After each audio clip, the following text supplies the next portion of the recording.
જય ભીમ નમો બુદ્ધાય. હું બહુજન સાહિત્યકાર વિશન કાકડ.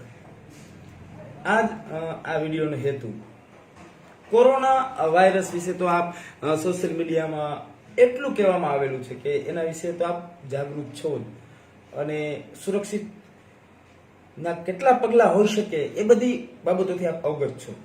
પણ મારે જે વાત આપની વચ્ચે મૂકવાની છે, આપણે ગર્વથી કહીએ છીએ ભારત મારો દેશ છે, એ વ્યક્તિગત બાબત છે અને તાકાતથી આપણે મૂકીએ છીએ. તો ભારત મારો દેશ છે તો તમામની એક નૈતિક ફરજ થાય છે.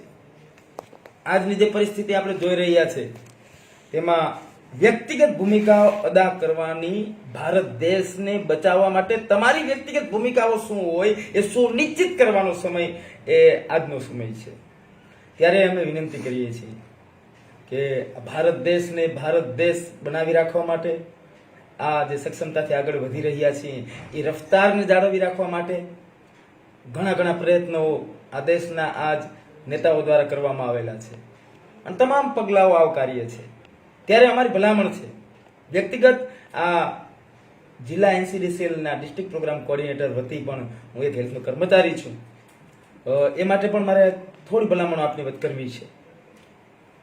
આજ અમે બિરદાવીએ છીએ આ મંચ ઉપરથી, આ વિડીયોના માધ્યમે જે ડોક્ટરો જે લડત લડી રહ્યા છે, જે સ્ટાફ નર્સો જે લડત લડી રહ્યા છે, જે 24 કલાક સુધી એક જગ્યા ઉપર ઊભીને જે પોલીસ કર્મીઓ પોતાની ફરજ અદા કરી રહ્યા છે, જે સફાઈ સૈનિકો જે એટલા એની પાસે સુરક્ષાના સંસાધનો પણ ઉપસ્થિત નથી, એની વચ્ચે એ ઊભી રહ્યા છે એટલી તાકાતથી અને એક ફરજ અદા કરી રહ્યા છે, એને બિરદાવીએ, એને મદદ કરીએ.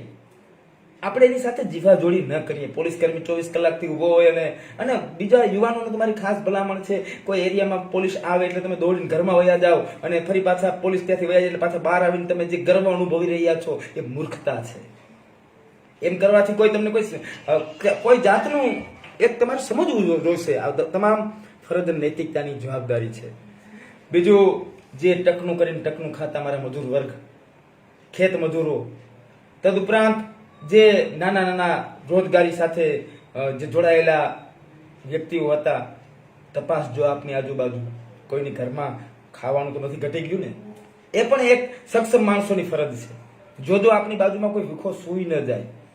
આ તમામ જાતિ અને જ્ઞાતિના બંધનોને તોડીને ભારતીયતા સાબિત કરવાનો સુનહેરો અવસર છે આ, એમ કહી શકાય. કેમ કે તમારે આ ભારત દેશમાં જે તમારે દેશદાજ છે, એક સીમાના સૈનિક જે પોતાની ફરજ અદા કરી રહ્યો છે, એ સીમાને સુરક્ષિત કરવા માટે ત્યાં ઊભા છે અને સીમાની અંદર આજ તમે એક સૈનિકો છો જે ભારતને બચાવવા માટે આજ તમારી ઘરની અંદર રહી અને ખરેખર દેશ દાદ વાંચી નાખો. તમામ ક્રાંતિકારીઓને અંદર બેઠા જે દેશ માટે લડીને ગયા છે એને વાંચો, અનુભવ કેળવો, પણ ઘરમાં આવ્યો. કેમ કે જો તમે ઘરમાં છો તો દેશ સુરક્ષિત છે, અને તમે ઘરની બહાર છો તો તમે સુરક્ષિત નથી, તમારું કુટુંબ પણ સુરક્ષિત નથી, પરિવાર પણ સુરક્ષિત નથી, અને આ કુટુંબ ને પરિવારની ભાવનાથી બનેલો દેશ પણ સુરક્ષિત નથી.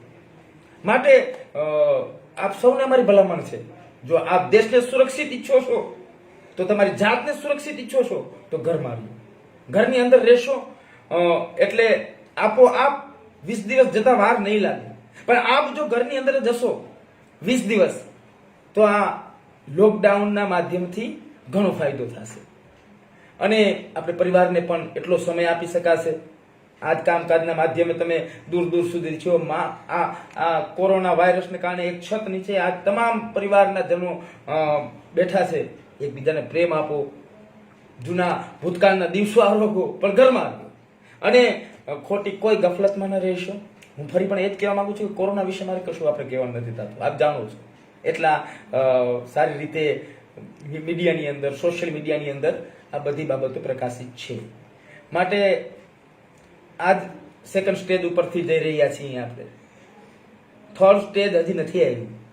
જ્યારે કોઈને કોરોના થયો છે એનો સ્ત્રોત જ ન મળે તો એ થર્ડ સ્ટેજ કહેવાય. તો આ બધી બાબતો છે, પણ હજી પણ આપણે એ દિશામાં છીએ કે જો તમે ઘરની અંદર રહ્યા તો આ પરિસ્થિતિ ઉપર આપણે કાબુ રાખી શકાશે. આપણે મેળાવડા કરી શકશું, આપણા ભવિષ્યને સુનિશ્ચિત કરી શકશું. આ ભારત દેશને ભારત દેશ બનાવી રાખવા માટે આપણું ઘરમાં રહેવું અતિ અનિવાર્ય છે. અને બિરદાવીએ છીએ અમે એ સફાઈ સૈનિકોને, પોલીસ કર્મીઓને, ડોક્ટરને, નર્સને કે જે 24 કલાક ઓન કોલ અને પોતાના જોબ ઉપર તટસ્થ રીતે ઊભા છે. અને બને તો એને આપણે બિરદાવીએ, એને સાથ સહકાર આપીએ, સુરક્ષિત રહીએ. જો દેશને સુરક્ષિત ઈચ્છો છો તો તમે આપણે આપણા ઘરમાં રહીએ. જો આપણે સુરક્ષિત તો દેશ સુરક્ષિત. જય ભીમ, નમો બુદ્ધાય.